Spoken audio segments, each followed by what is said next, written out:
အကောင်းဆုံးသောစဖို့မှုအယောက်100 1000 1000စုလိုက်ပါကို့အမေလောက်ကောင်းတဲ့စဖို့မှုမရှိဘူးဘသူတွေဖြော်တဲ့ကော်ဖီဘလောက်ကောင်းတယ်ပြောအမေဖြော်တဲ့ကော်ဖီဟာနတ်တုတ်တာလိုပဲတိတ်ပြီးအရသာရှိတယ်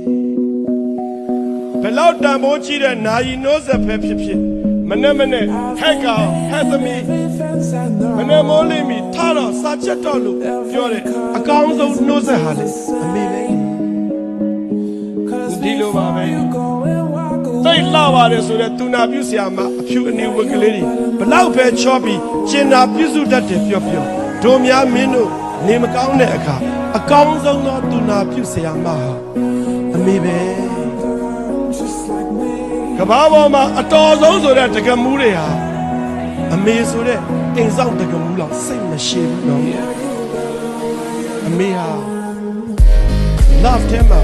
CRE ကထက်ထားတာအမေလို့ဒါကြောင့်မို့လို့ပထမဦးဆုံး love ကိုကဲပေါင်းကြည့်ရင်အမေလို့အဓိပ္ပာယ်